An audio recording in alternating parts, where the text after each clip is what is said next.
ഒരു ദ്രാവകത്തിൽ ഒരു രാസവസ്തു എത്രത്തോളം അലിഞ്ഞു ചേർന്നിട്ടുണ്ടെന്ന് നമുക്കെങ്ങനെ കണ്ടെത്താൻ പറ്റും? വെറുതെ കണ്ണുകൊണ്ട് നോക്കിയാൽ പറയാൻ പറ്റില്ല, അല്ലേ?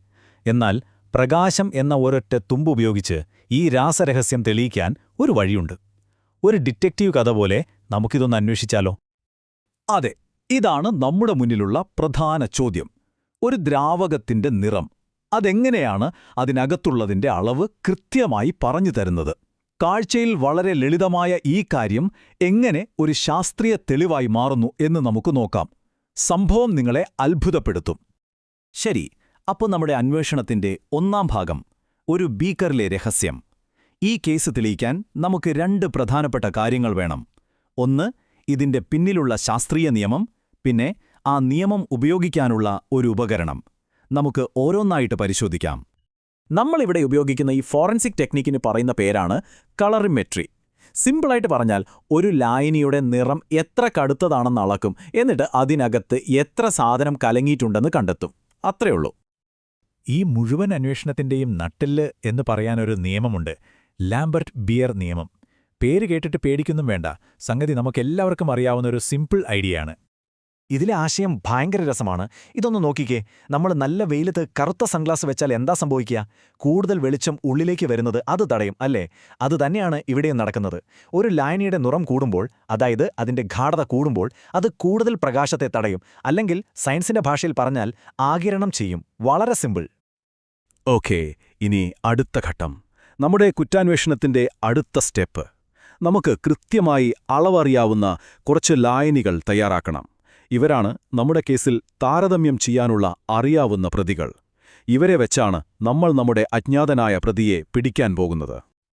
കൃത്യതയാണ് ഇവിടെ ഏറ്റവും പ്രധാനം. നമ്മൾ ആദ്യം നല്ല കടുത്ത നിറമുള്ള ഒരു ലായനി എടുക്കും. എന്നിട്ട് അതിൽ നിന്ന് കുറച്ചെടുത്ത് വെള്ളം ചേർത്ത് നേർപ്പിക്കും. വീണ്ടും കുറച്ചെടുത്ത് വെള്ളം ചേർക്കും.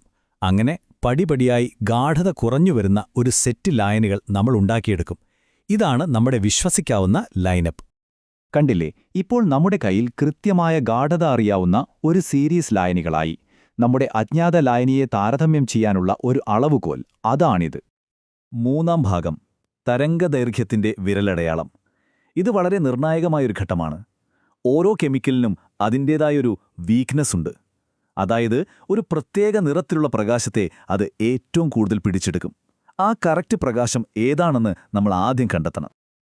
അതെന്തിനാണെന്ന് വെച്ചാൽ, നമുക്ക് ഏറ്റവും കൃത്യമായ റിസൾട്ട് കിട്ടണം, അല്ലേ? അതിന് ഏറ്റവും ശരിയായ ടൂൾ ഉപയോഗിക്കണം.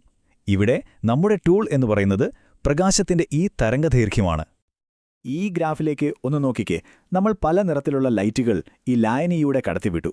ഓരോന്നിനും കിട്ടിയ റീഡിംഗ് വേറെ വേറെയാണ്. പക്ഷെ ഒരെണ്ണത്തിന് മാത്രം ഏറ്റവും ഉയർന്ന റീഡിംഗ് കിട്ടി.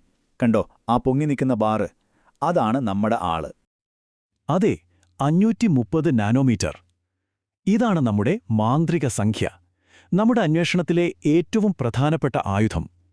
ഇനി അങ്ങോട്ടുള്ള എല്ലാ പരീക്ഷണങ്ങളും ഈ പ്രകാശം ഉപയോഗിച്ചായിരിക്കും നമ്മൾ ചെയ്യുക. നാലാം ഭാഗം, തെളിവുകൾ ശേഖരിക്കാം. ശരി, നമുക്ക് വേണ്ട ഉപകരണം കിട്ടി. ഇനി ഈ 530 നാനോമീറ്റർ പ്രകാശം വെച്ച് നമ്മുടെ കയ്യിലുള്ള എല്ലാ പ്രതികളെയും, അതായത് നമുക്കറിയാവുന്ന ലായനികളെയും, പിന്നെ ആർക്കും പിടികൊടുക്കാതെ നിൽക്കുന്ന നമ്മുടെ അജ്ഞാത ലായനിയെയും ചോദ്യം ചെയ്ത് തെളിവുകൾ ശേഖരിക്കാൻ സമയമായി. ഇതാണ് നമുക്ക് കിട്ടിയ തെളിവുകൾ. ഈ ടേബിൾ ഒന്ന് നോക്കൂ.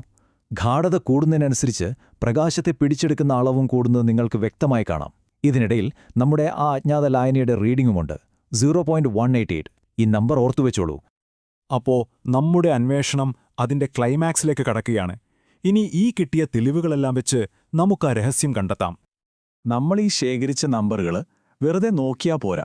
ഇതിനിടയിൽ ഒരു പാറ്റേൺ ഒളിഞ്ഞിരിപ്പുണ്ട്. ആ പാറ്റേൺ തെളിഞ്ഞുവരാൻ നമ്മളിത് ഒരു ഗ്രാഫിലേക്ക് മാറ്റാൻ പോവാണ്. കണ്ടോ, അതൊരു പെർഫെക്റ്റ് സ്ട്രെയിറ്റ് ലൈനാണ്. ഇതിന്റെ അർത്ഥമെന്താ? നമ്മുടെ ലാംബർട്ട് ബിയർ നിയമം പറഞ്ഞത് 100% ശരിയാണെന്ന്. ഗാഢതയും പ്രകാശത്തെ ആഗിരണം ചെയ്യുന്നതും തമ്മിൽ പ്രവചിക്കാൻ പറ്റുന്നൊരു ബന്ധമുണ്ടെന്ന് ഇപ്പോൾ തെളിഞ്ഞു. അപ്പോൾ അവസാനത്തെ ചോദ്യം ഇതാണ്. നമ്മുടെ അജ്ഞാത ലായനി തന്ന തെളിവ്, അതായത് 0.188 എന്ന ആ റീഡിംഗ് ഈ നേർരേഖയിലെ എവിടെ വരും? ആ പോയിന്റിന് നേരെ താഴേക്ക് നോക്കിയാൽ അവിടത്തെ ഗാഢത എത്രയായിരിക്കും? അതിന്റെ ഉത്തരം ഇതാ, 0.00043 m. ഗ്രാഫിൽ നിന്നും നമ്മൾ ആ രഹസ്യം കണ്ടെത്തിയിരിക്കുന്നു. നമ്മുടെ അജ്ഞാത ലായനിയുടെ ഗാഢത ഇതാണ്. Case closed. അപ്പോൾ നമ്മൾ എന്തൊക്കെയാണ് ചെയ്തതെന്ന് ഒന്നുകൂടി ഓടിച്ചു നോക്കിയാലോ? നമുക്കറിയാവുന്ന അളവിലുള്ള ലൈനുകളുണ്ടാക്കി, അതിന് പറ്റിയ കറക്റ്റ് ലൈറ്റ് കണ്ടെത്തി, ഓരോന്നും എത്ര ലൈറ്റിനെ ബ്ലോക്ക് ചെയ്യുന്നുവെന്ന് അളന്നു, അതെല്ലാം വെച്ച് ഒരു ഗ്രാഫ് വരച്ചു. അവസാനം ആ ഗ്രാഫ് ഉപയോഗിച്ച് നമ്മുടെ അജ്ഞാതനായ പ്രതിയെ പിടികൂടി. ഒരു ശാസ്ത്രീയ കുറ്റാന്വേഷണം പൂർത്തിയായി. ഒന്ന് ആലോചിച്ച് നോക്കൂ, വെറുമൊരു നിറവും കുറച്ച് പ്രകാശവും ഉപയോഗിച്ച് ഇത്രയും കൃത്യമായ ഒരു കാര്യം കണ്ടെത്താൻ കഴിയുമെങ്കിൽ നമ്മൾ ദിവസവും കാണുന്ന പക്ഷെ ശ്രദ്ധിക്കാതെ പോകുന്ന എത്രയെത്ര കാര്യങ്ങളിലാണ് ഇതുപോലുള്ള രഹസ്യങ്ങൾ ഒളിഞ്ഞിരിക്കുന്നത്, അല്ലേ?